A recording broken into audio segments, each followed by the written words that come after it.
Bismillahirrahmanirrahim. Assalamu alaikum. My name is Muhammad Sharif. You are watching Sindhi Knowledge Factory channel. असां पंहिंजे course खे वधाईंदे हिकु ॿी class सां हाज़िर आहियूं ऐं हिन क्लास में असीं पास्ट सिंपल टेंस जे मुतलिक़ पढ़ंदासूं। पास्ट सिंपल टेंस यानी कि पास्ट इंडेफिनाइट टेंस बि असां हिन खे चई सघूं था। अॼु असां इन जे मुतलिक़ पैसिवाइज़ कंदासूं ऐं इन में असीं फार्मूला ऐं एग्ज़ाम्पल सिंधी में बि कंदासूं।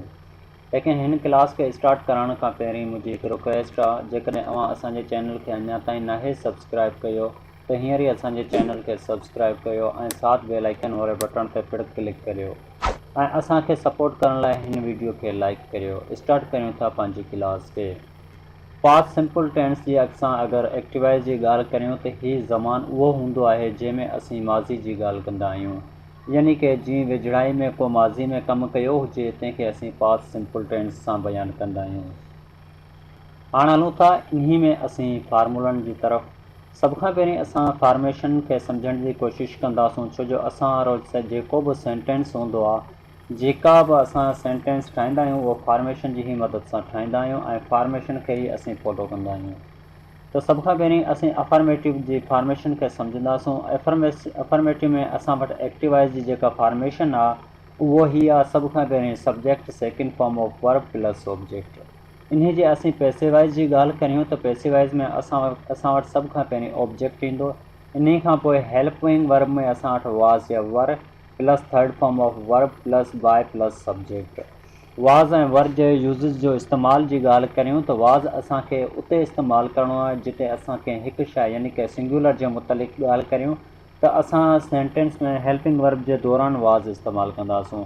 सॉरी, असां वटि जेको ऑब्जेक्ट आहे उहो ऑब्जेक्ट प्लूरल हुजे त असां छा कंदासीं, वर खे इस्तेमालु कंदासूं। नेगेटिव जी ॻाल्हि करियूं त नेगेटिव में एक्टिवाइज़ जी जेको फॉर्मेशन आहे उहा सभ खां पहिरीं subject plus did not plus first form of verb plus object. हिते असीं first form of verb in लाइ इस्तेमालु कंदा आहियूं छो जो असां वटि डिड ऑलरेडी अची वियो आहे ऐं डिड जेको आहे उहो सेकेंड फॉर्म आहे। पैसिवाइज़ जी ॻाल्हि करियूं त असां सभ खां पहिरीं ऑब्जेक्ट प्लस वाज़ और verb plus not plus third form of verb plus by plus subject. Interrogative यानी सवालिया, उहे सेंटेंस जेके सवालिया तौर इस्तेमालु कया विया हुजनि या असांखां केरु सवालु करे या वरी असां कंहिंखां सवालु करियूं त अहिड़नि जुमलनि खे असीं इंट्रागेटिव चवंदा आहियूं। इंट्रागेटिव जी जेका एक्टिवाइज़ में फॉर्मेशन आहे उहो ही आहे त सभ खां पहिरीं असीं हेल्पिंग वर्ब इस्तेमालु कंदासूं, चाहे हू पास्ट सिंपल जो हुजे, फ्यूचर जो हुजे या वरी प्रेज़ेंट जो हुजे, प्रेज़ेंट कंटिन्यूअस हुजे, प्रेज़ेंट परफेक्ट हुजे, जेको बि हुजे असां छा कंदा आहियूं, इंट्रागेटिव लाइ असां सभ खां पहिरीं हेल्पिंग वर्ब जो इस्तेमालु कंदा आहियूं। इन खां पोइ subject plus first form of verb plus object and then last question mark. Passivize जे दौरान असां छा कंदा आहियूं, सभ खां पहिरीं सेम ई हेल्पिंग वर्ब फर्स्ट में इस्तेमालु कंदासूं, पोइ ऑब्जेक्ट, पोइ third form of verb plus by plus subject and then last question mark. उम्मीद है तव्हांखे इहा फॉर्मेशन समझ में अची चुकी हूंदी। एग्ज़ाम्पल जी तरफ़ सां इन जुमलनि जी मदद सां असां इनखे वधीक डिटेल सां क्लियर करूं था।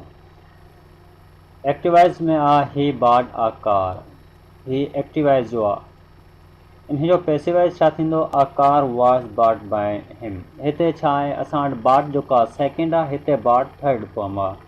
बॉट सेकेंड ऐं थर्ड सेम ई हूंदी आहे, लेकिन हिते सेकेंड इस्तेमालु थी रही आहे ऐं हिते जेको वर्ब जी जेको फॉर्म आहे उहो थर्ड फॉर्म इस्तेमालु थी रही आहे।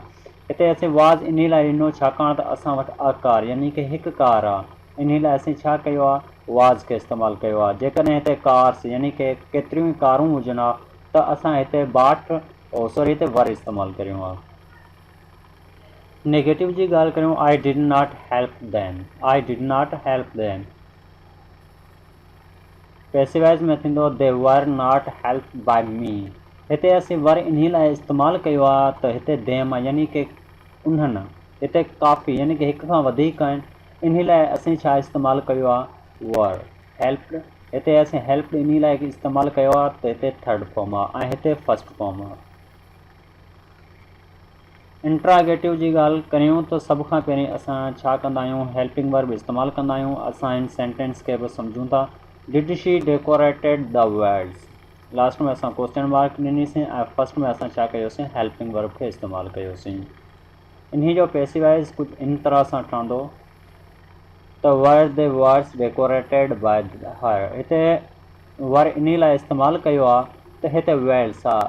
अगरि हिते सिर्फ़ु हिकु वेल हुजे हा त असां हिते वॉज़ इस्तेमालु करियो आहे, लेकिन हिते वेल्स आहे त इन लाइ असां हिते वर इस्तेमालु कयो आहे। ऐं लास्ट में असां सेमी क्वेश्चन मार्क ॾिनी आहे। उमेद करियूं था त तव्हांखे पास्ट इंडेफिनाइट टेंस जो पैसिव वॉइस सम्झ में अची चुको हूंदो।